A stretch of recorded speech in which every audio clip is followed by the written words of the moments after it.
Hello everyone, एक और नए वीडियो में आप सभी का स्वागत है। आज अपन बात करेंगे ऑपरेटिंग सिस्टम के टाइप ऑफ ओएस के बारे में। ये पार्ट नंबर 2 है गाइज। मैं आपको बार बार बोल रहा हूँ कि अभी से कंप्यूटर अनुदेशक की तैयारी में लग जाओ, इसकी वैकेंसी जल्दी आने वाली हैं। आपको भी पता है कि पहले की वैकेंसी हैं वो पेंडिंग पड़ी हैं, पहले जो खाली रह गई थी उनको भी सरकार भरेगी और भी वैकेंसी उसके अंदर से ऐड करेगी। लगभग आपके पास में 6000 तक के पद आने की संभावना है। ठीक है गाइज, और अभी से तैयारी में लग जाओगे तो फ़ायदे में रहोगे। अब ऐसा तो है नहीं कि नोटिफिकेशन आ जाएगा, नोटिफिकेशन आते आप तैयारी हो जाएगी आपकी, ऐसा कुछ नहीं है। बूंद बूंद से घड़ा भरता है, पहली बात तो ये आ जाती है। तो बात करते हैं अपन क्लास के बारे में। बात कर रहे थे किसके बारे में? टाइप ऑफ ओएस के बारे में अपन चर्चा कर रहे थे गाइज। ये पार्ट नंबर 2 है।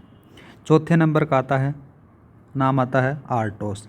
आर्टोस थोड़ा सा इम्पोर्टेंट है, इसके अंदर से सवाल बहुत बार पूछा जाता है एग्जामिनर के द्वारा। आर्टोस की पहले बात करते हैं कि फुल फॉर्म क्या होती है। आर्टोस की फुल फॉर्म होती है रियल टाइम ओएस, इसको कहा जाता है। क्या कहते हैं इसको? रियल टाइम ओएस कहते हैं। आगे बात करें तो क्या होता है कि आर्टोस के अंदर कोई भी प्रोसेस एक निश्चित समय के लिए अंदर ही एग्जीक्यूट होती है। मतलब कि रियल टाइम ओएस के अंदर से जो भी होता है प्रोसेस होता है वो एक निश्चित टाइम के अंदर से उसको एग्जीक्यूट करना ज़रूरी होता है। आर्टोस होता है, उस आर्टोस को 2 टाइप बताए जाते हैं डेडलाइन के अकॉर्डिंग। कितने टाइप बताए जाते हैं गाइज? 2 टाइप बताए जाते हैं। पहला नाम बात करें तो सॉफ्ट डेडलाइन होती है, दूसरा बात करें तो हार्ड डेडलाइन के अंदर से नाम से इसको जाना जाता है। डेडलाइन के अकॉर्डिंग आर्टोस को 2 भागों में बांटा गया। कौन कौन सा? पहला सॉफ्ट और दूसरा हार्ड। ठीक है, आगे बात करते हैं तो आर्टोस डेडलाइन के हिसाब से 2 टाइप बताए जाते हैं। कौन कौन सा? एक तो आता है सॉफ्ट आर्टोस, दूसरा आता है हार्ड आर्टोस। सबसे पहले बात करते हैं कि सॉफ्ट आर्टोस क्या होता है। सॉफ्ट आर्टोस के अंदर से क्या होता है कि जो भी प्रोसेस होता है उसमें थोड़ा बहुत समय डिले हो सकता है, लेकिन हार्ड आर्टोस होता है उसके अंदर से जो टाइम दिया गया है उस फिक्स टाइम के अंदर से एग्जीक्यूट होना ज़्यादा ज़रूरी माना जाता है। अगर वो फिक्स टाइम के अंदर से एग्जीक्यूट नहीं होता है वो प्रोसेस, तो वो मानव के लिए हार्मफुल माना जाता है।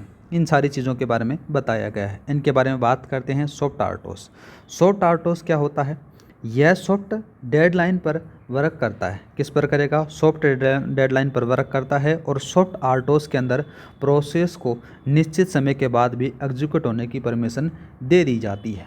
जैसे सपोज करो आप एटीएम में जाते हो और एटीएम में पैसे निकलाने के लिए जाते हो, तो उस एटीएम के अंदर से आप पैसे विड्रॉल कर रहे हो। विड्रॉल करते समय आपके पास में जैसे उसने फिक्स कर रखा कि 10 सेकंड के अंदर से पैसे विड्रॉ हो जाएंगे। अब आपको लग गए 12 सेकंड। 12 सेकंड लग गए तो आपको कोई प्रॉब्लम थोड़ी, आपका तो जो काम था वो तो बन ही गया। ठीक है, तो ये क्या हो गया? इसी के अंदर से बोला जाता है सॉफ्ट आर्टोस। सॉफ्ट आर्टोस के डेफिनेशन में भी यही लिखा गया है कि यह सॉफ्ट डेडलाइन पर वर्क पर काम करता है और सॉफ्ट आर्टोस के अंदर प्रोसेस को निश्चित समय के बाद भी एग्जीक्यूट होने की परमिशन दे दी जाती है। इसके एग्जाम्पलों के बारे में बात करें तो जैसे एटीएम से पैसे निकालना हो गया जो आप दैनिक जीवन में यूज़ करते हो, या फिर वेबसाइट पर जो भी कुछ काम करते हो, इंटरनेट के ऊपर जो भी कुछ काम करते हो, वो भी सॉफ्ट आर्टोस की श्रेणी में शामिल किया जाता है गाइज। इसके नीचे 2 लिखे गए हैं, देखो। एटीएम से पैसे निकालना सॉफ्ट आर्टोस का एग्जाम्पल आ जाता है। दूसरा बात करें तो सभी वेबसाइट पर सॉफ्ट आर्टोस पर काम होता है, ये भी याद रखना। दूसरा बात करते हैं गाइज हार्ड आर्टोस। हार्ड आर्टोस का क्या होता है कि इसके अंदर से फिक्स टाइम पर जो आपने टाइम दे दिया गया उस टाइम पर उस प्रोसेस को एग्जीक्यूट होना ज़्यादा ज़रूरी होता है।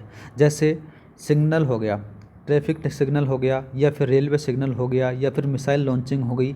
ये सारे के सारे जो प्रोसेस होते हैं उनको फिक्स टाइम पर होना, प्रोसेस एग्जीक्यूट होना ज़्यादा ज़रूरी माना जाता है। अदरवाइज़ क्या होता है कि वो मानव के लिए हानिकारक साबित होते हैं। हार्ड आर्टोस के बारे में बात करें, देखो गाइज, इसमें हार्ड डेडलाइन पर काम होता है। किस पर काम होगा? हार्ड डेडलाइन पर काम होता है। इस आर्टोस में जो डेडलाइन दी हुई होती है उसी के अंदर प्रोसेस एग्जीक्यूट करना ज़रूरी होता है। अगर ये प्रोसेस उस टाइम पर एग्जीक्यूट नहीं होगा तो वो क्या हो जाता है? मानव के लिए हार्मफुल माना जाता है। जैसे मिसाइल लॉन्चिंग हो गया।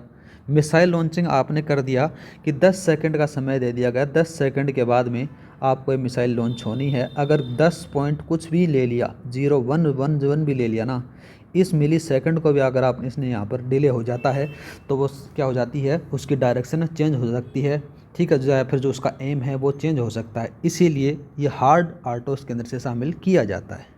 नेक्स्ट बात करते हैं, जैसे ट्रैफिक सिग्नल हो गया, ट्रैफिक सिग्नल भी हार्ड आरटोस के अंदर से शामिल माना जाता है। रेलवे सिग्नल होते हैं, ये भी किसके अंदर से, हार्ड आरटोस के अंदर से शामिल किए जाते हैं। समझ में आ गया होगा उम्मीद करता हूँ सॉफ्ट आरटोस और हार्ड आरटोस के बारे में, और आरटोस है वो भी आपको समझ में आ गया होगा। मतलब कि आरटोस होता है वो टाइमिंग का ही खेल होता है और ज़्यादा कुछ है नहीं इसके अंदर से। आगे बात करें, एक छोटा सा नोट भी लिखा गया है। नोट के अंदर से क्या होता है कि हार्ड आरटोस के अंदर डेडलाइन मिसिंग नहीं होनी चाहिए, क्योंकि डेडलाइन मिसिंग हो गई तो तब मानव जीवन के लिए क्या हो जाता है, नुकसानदायक साबित हो सकता है, ये याद रखना। ठीक है, ये चीज़ें मैं पहले बता चुका हूँ। आगे बात करते हैं एम्बेडेड ओएस। नेक्स्ट बात करते हैं एम्बेडेड ओएस। ये आप अपनी ज़िंदगी में बहुत बार यूज़ करते हो, जनरली पर्पज़ इसके अंदर से आपने करते आ रहे हो। इसके अंदर से बात करें, यदि कोई ओएस किसी मशीन के में एक कंप्लीट या फिर कंपोनेंट की तरह काम करता है, याद रखना, सॉरी क्या था, यदि कोई ओएस किसी मशीन में एक कंपोनेंट की तरह काम करता है, उस क्या कहते हैं, एम्बेडेड ओएस कहा जाता है। जैसे आज के ज़माने की वॉशिंग मशीन आ रखी हैं, उसको चला दिया तो वो क्या करती हैं, कपड़े को धोती हैं, धोने के बाद में उसके अंदर से आयरन भी करके आपको तैयार करके दे देती हैं। वो सारा का सारा खेल किसका है, एम्बेडेड ओएस का माना जाता है। जैसे दूसरा बात करते हैं एसी। दूसरा बात करते हैं एसी। एसी का भी आपने एडवर्टाइजमेंट देखा होगा कि बहुत सारे लोग क्या करते हैं, अपनी गाड़ी में बैठे बैठे रह के अपने रूम की एसी ऑन कर देते हैं।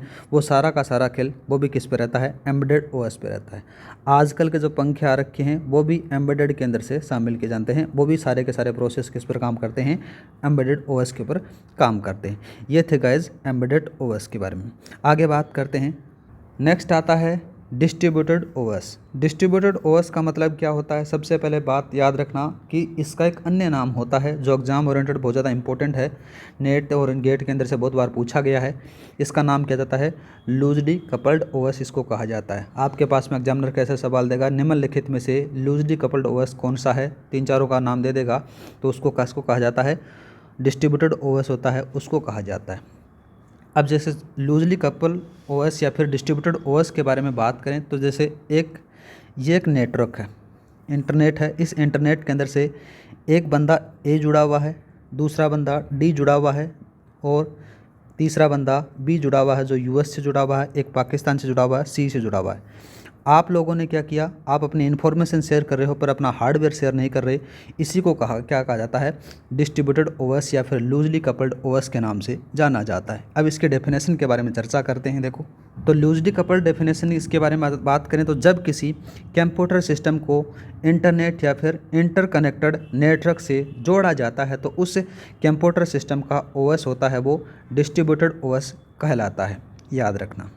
जैसे आजकल के जितने भी ज़माने में जो आपने विंडोज़ ला रखी हैं, जो भी सिस्टम लाते हो, वो सारे के सारे काम किस पर करते हैं, डिस्ट्रीब्यूटेड ओएस के ऊपर काम करते हैं। या फिर बोल सकते हो कि जितने भी जो आपके जो ज़माने में जो सिस्टम आते हैं वो सारे के सारे इंटरनेट से कनेक्टेड होते हैं, तो वो क्या कहलाते हैं, डिस्ट्रीब्यूटेड ओएस के अंदर से शामिल किए जाते हैं गाइज। ठीक है, आगे बात करते हैं, नोट डाल के भी यहाँ पर लिखा गया है, डिस्ट्रीब्यूटेड ओएस अपने हार्डवेयर रिसोर्स को शेयर नहीं करता है, जिस कारण इसे लूजली कपल्ड ओएस कहा जाता है, ये याद रखना। ठीक है, नेक्स्ट बात करते हैं गाइज, साथ आता है क्लस्टर्ड ओएस। क्लस्टर्ड ओएस के अंदर से क्या होता है कि जैसे आप का जो कॉलेज के अंदर से एक लेन नेटवर्क से जुड़े रहते हैं जितने भी सिस्टम, जैसे C3, C4, C2, C1 हैं, इसको क्लस्टर ओएस कहा जाता है। क्लस्टर ओएस के बारे में बात करें तो यदि सभी कंप्यूटर सिस्टम एक सेम नेटवर्क से जुड़े होते हैं रहते हैं, उनको क्या कहते हैं, उन कंप्यूटर सिस्टम का ओएस होता है वो क्लस्टर्ड ओएस कहलाते हैं। ठीक है, दूसरा बात करते हैं, ज़्यादा कुछ उसके अंदर से खास है नहीं, ज़्यादा वो इम्पोर्टेंट भी नहीं है, इम्पोर्टेंट ऊपर वाले ही थे जो मैंने बताए। आगे बात करते हैं मल्टी प्रोसेसर ओएस के बारे में। तो मल्टी प्रोसेसर ओएस उसको कहते हैं कि बहुत सारे जो सीपीयू हैं उसको एक साथ जोड़ा जाता है, उसको मल्टी प्रोसेसर ओएस के अंदर से शामिल किया जाता है गाइज, ज़्यादा कोई खास है नहीं। इसके डेफिनेशन के बारे में बात करें, यदि एक से ज़्यादा प्रोसेसर बोले तो सीपीयू काम में लिए जाते हैं और वहाँ पर जो ओएस यूज लिया जाता है उसको मल्टी प्रोसेसर ओएस कहते हैं। ठीक है गाइज, आगे बात करते हैं, नेक्स्ट आता है नेटवर्क ओएस। तो नेटवर्क ओएस के बारे में बात करें तो यदि कोई ओएस नेटवर्क के रिसोर्स को मैनेज करता है या फिर नेटवर्क के फंक्शन को प्रोवाइड करता है तो उसे क्या कहते हैं, नेटवर्क ओएस कहा जाता है।